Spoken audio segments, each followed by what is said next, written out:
Picture yourself waking up on a typical morning, reaching for your phone, and scrolling through your favorite social media feed. Suddenly, you stumble upon a video that stops you in your tracks. Former President Barack Obama, clad in a bright orange prison jumpsuit, is being led away in handcuffs by stern-faced FBI agents right inside the iconic Oval Office. The voices ring out with uncanny clarity. Obama's own, speaking gravely about the law. Joe Biden's, echoing that no one is above it. Snippets of famous political soundbites, all seamlessly stitched together. The scene is so vivid, so slickly edited, that it takes a moment to realize something is off. The video's circulation is explosive. It's everywhere, shared by friends, influencers, even trending under the hashtag #ObamaArrest. The only catch? None of it is real. What you're seeing isn't a deleted scene from a blockbuster or an avant-garde art project. It's an AI-generated deepfake. And it's rewriting the rules of reality before our very eyes. This week, Donald Trump himself shared this very video on his Truth Social platform. The aftermath was immediate and seismic. Within hours, the hashtag #ObamaArrest was trending across X, formerly known as Twitter, with more than 500,000 mentions. Truth Social, Trump's favored social media channel, saw downloads skyrocket by 200%, according to analytics firm Sensor Tower. The video, set to the iconic tune of YMCA, mashed together real political soundbites, Obama solemnly stating that the president is not above the law, followed by Biden and other high-profile Democrats, all repeating, "No one is above the law."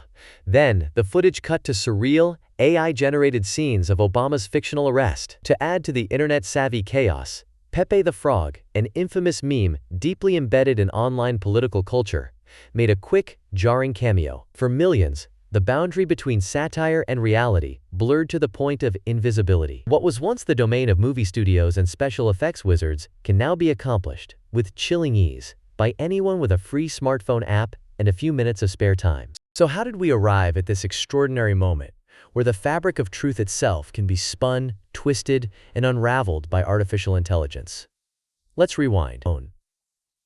Only a handful of years ago, back in 2018, the world was first introduced to the concept of deepfakes, a portmanteau of deep learning and fake, when a manipulated video appeared online of Barack Obama making inflammatory statements he had never uttered. At the time, it was a novelty, impressive, but easy to spot, and quickly dismissed as a digital parlor trick. Few could have predicted the storm that was brewing. Since then, the technology has evolved at a breakneck pace, powered by relentless innovation in AI and machine learning. What once required powerful computers and weeks of work can now be done on a mid-range laptop or even a smartphone in a matter of hours. User-friendly apps and online services have democratized the process, putting the power to create persuasive fakes in the hands of millions. The implications are staggering, especially in the high-stakes world of politics. The United States, with its fiercely contested election cycles, has become a battleground for digital manipulation campaigns. In 2024, AI-generated content has become a weapon, no longer a sideshow, but a central player in the struggle for power and influence. According to a recent MIT Technology Review analysis, some of the most convincing political deepfakes are now created by amateurs using free tools. No technical expertise required. This means the next viral fake could come from literally anyone, anywhere in the world, at any time. Social media companies, long criticized for their sluggish response to misinformation, have scrambled to adapt. Every major platform, from Facebook to YouTube to X, has introduced stricter moderation policies, partnering with independent fact-checkers and deploying new AI-powered detection tools. Yet, as this incident so clearly demonstrates, the arms race between deception and detection is far from over. Karen Kornbluh, director of the Digital Innovation and Democracy Initiative at the German Marshall Fund, warns, "The Trump video exemplifies the urgent need for media literacy education to combat AI-driven disinformation. Technology will always be a step ahead of regulation." But the Obama arrest video is far more than just a viral meme or a fleeting controversy. It is a flashpoint, a moment that lays bare the existential stakes of the information era. In the hours and days following Trump's post, the fallout was immense. Tulsi Gabbard, now serving as Director of National Intelligence, claimed in a bombshell announcement that she had uncovered a treasonous plot by the Obama administration. Gabbard alleged that, years earlier, Obama and his cabinet had politicized intelligence to orchestrate what she described as a years-long coup against Donald Trump, rooted in conspiracy theories about Russian interference in the 2016 election. Trump amplified these claims relentlessly, posting about Gabbard's announcement at least 17 times in rapid succession. Online, the wildfire of rumors and outrage spread unchecked. Yet, as experts lined up to debunk the narrative, the damage had already been done. The video's reach was staggering, and its emotional impact undeniable. Even Fox News anchor Brett Baer admitted, regardless of one's political leanings, the use of AI to create fake scenarios involving political figures poses a serious threat to the integrity of information. David Kaye, former United Nations Special Rapporteur on Freedom of Expression, added, while satire is protected, this video crosses a line by presenting a fabricated reality as genuine news, potentially inciting violence or unrest. Legal and political institutions are scrambling to respond. Barack Obama's legal team is reportedly weighing defamation lawsuits against Truth Social, signaling a possible courtroom showdown that could set major precedents for digital speech. The Democratic National Committee, alarmed by the viral spread of the video, has filed a formal complaint with the Federal Election Commission, arguing that such deepfake content amounts to illegal, in-kind campaign contributions. Bipartisan groups of senators, stunned by the video's reach and influence, are urgently drafting new legislation aimed at regulating AI in political advertising. Proposals on the table include mandatory watermarks for all AI-generated political ads, steep fines for platforms that fail to remove flagged deepfakes, and requirements for transparency about the origins and creators of such content. But will any of this be enough? Fact-checking organizations like Snopes have already labeled the Obama arrest video as AI-generated and blatantly false, highlighting telltale signs such as unnatural hand movements, flickering shadows, and voice patterns that don't quite match reality. Yet the sheer speed and scale of digital sharing means that debunking efforts often arrive too late to stem the tide. According to a recent SurveyMonkey poll, 68% of Americans now view such videos as poisonous to healthy political debate. Senator Mark Warner, chairman of the Senate Intelligence Committee, put it bluntly, this is a blatant attempt to weaponize disinformation and undermine faith in our democratic processes. The stakes could not be higher. The same technology that enabled this viral fake is now readily available to anyone with internet access. Imagine a near future where every election cycle, every major news story, is accompanied by a barrage of deepfakes. Candidates conceding before votes are counted, world leaders declaring war, activists caught in compromising situations, all generated from thin air. The line between fiction and reality dissolves, and with it, the bedrock of public trust. MIT researchers warn that as AI-generated media becomes more sophisticated, the burden falls increasingly on everyday citizens to distinguish between truth and fabrication. The Obama arrest deepfake is not an isolated incident. It is a harbinger of a world where reality itself is up for grabs, and the consequences could be dire. Lawrence Tribe, renowned Harvard law professor, frames it as a dangerous escalation. This AI-generated video is not just political satire, it's a deliberate attempt to delegitimize our institutions.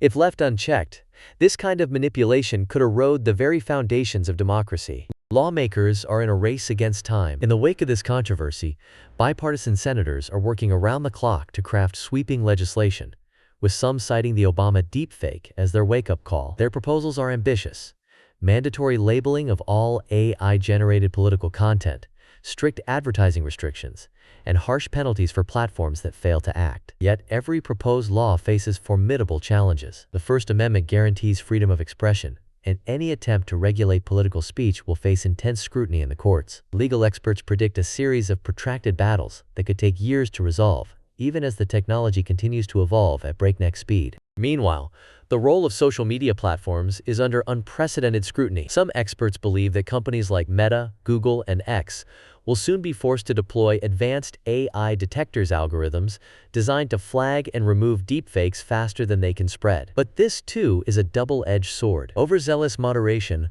risks accusations of censorship and political bias, potentially driving users to alternative platforms with weaker safeguards. Karen Kornblue cautions, this is a race between innovation and manipulation.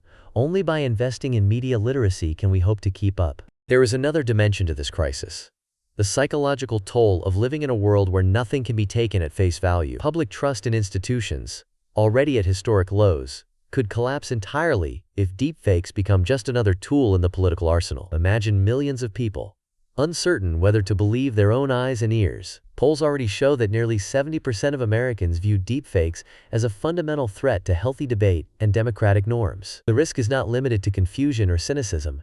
It extends to the possibility of real-world unrest, violence, and the unraveling of shared reality itself. History offers chilling parallels. Consider the infamous Protocols of the Elders of Zion, a fabricated document that spread anti-Semitic conspiracy theories across Europe in the early 20th century, fueling decades of violence and hatred. Or the doctored photographs and propaganda films used by authoritarian regimes to rewrite history and control public perception. What sets today's deepfakes apart is the unprecedented speed and scale at which they can be created and disseminated. In the age of viral social media, a single fake can reach tens of millions in a matter of hours, shaping public opinion, influencing elections, and even sparking international crises. The phenomenon is not confined to the United States. Across the globe, countries from Brazil to India to the United Kingdom have faced waves of AI-generated disinformation. In Taiwan, for instance, deepfakes targeting political candidates have triggered heated debates about media regulation and national security. In Ukraine, manipulated videos purportedly showing political leaders making surrender announcements have been used as tools of psychological warfare. The threat is global, and the solutions must be as well. So what can be done? The first step is recognizing that the age of effortless fakery is here to stay. Any viral image, video, or quote could be a fabrication. That does not mean we should descend into paranoia, but it does mean we must cultivate a new kind of skepticism, a digital literacy that enables us to question, verify, and think critically about everything we see and hear. Before sharing sensational content, pause and check trusted fact-checkers. Look for subtle clues: flickering hands, unnatural lighting, odd voice inflections, mismatched shadows. These are often the fingerprints of AI-generated media. Platforms like Snopes, the Associated Press Fact Check, and Reuters regularly update their databases with debunked fakes and practical tips for detection. Second, support efforts to strengthen media literacy at every level of society. Schools, workplaces, and families need to adapt to the challenges of the 21st century, teaching not just reading and writing, but also critical thinking and digital verification skills. Some states in the U.S. are piloting media literacy curricula in public schools, while organizations like the News Literacy Project offer free resources to help people of all ages become more discerning consumers of information. Remember, every time you resist the urge to share a sensational fake, you are acting as part of society's immune system against misinformation. Third, demand greater transparency and accountability from technology companies and lawmakers. The public outcry following the Obama arrest video has already forced a reckoning within the tech industry. Truth Social's downloads surged by 200% in the aftermath, a testament to the power of controversy, but also a reminder that attention is a form of currency. Use your voice, both online and offline, to call for clearer rules, better detection tools, and real consequences for those who deliberately erode public trust. Join advocacy groups, write to your representatives, and stay informed about ongoing legislative debates. To answer the big question, can our laws, platforms, and society adapt quickly enough to defend democracy? The honest answer is that it will take a collective effort. Laws alone will not suffice. Technology will always find new loopholes. Platforms must invest in detection and transparency, but users, everyday citizens, must also play their part. Vigilance, education, and smart regulation are the pillars of our defense against this digital wildfire. And here's a secret that may surprise you. According to researchers at MIT, some of the most convincing political deepfakes are not the work of sophisticated cybercriminals or foreign intelligence agencies, but of ordinary people using free, widely available apps. In one experiment, a group of university students with no technical training created a fake video of a world leader declaring a national emergency, using only off-the-shelf tools. The video fooled nearly 70% of viewers in a controlled test. The implications are clear. The next viral fake could come from anyone, anywhere. The information crisis is not just about technology. It is about power, trust, and the future of democracy. If we fail to meet this challenge, we risk sliding into what scholars call a post-truth world, a place where facts are optional, and reality is whatever the loudest voice says it is. The stakes are enormous, but the outcome is not predetermined. With vigilance, education, and smart regulation, we still have a chance to safeguard democracy from this digital wildfire. So what does all this mean for you watching right now? It means that you have a role to play. Stay sharp. Stay skeptical. Do not take anything at face value, especially when it comes to viral videos and sensational claims. Support media literacy initiatives in your community, and encourage friends and family to think critically about what they consume and share. Hold tech companies and lawmakers accountable for protecting the integrity of our information ecosystem. And if you found this breakdown useful, subscribe for more in-depth analysis at the intersection of technology, media, and power. Drop your thoughts in the comments below. How do you spot a fake? What worries you most about this new era of effortless deception? Have you ever been fooled by a deepfake or helped someone spot one? Your experiences help build the collective wisdom we need to navigate these challenging times. Thanks for watching. Until next time, keep questioning, keep learning, and do not let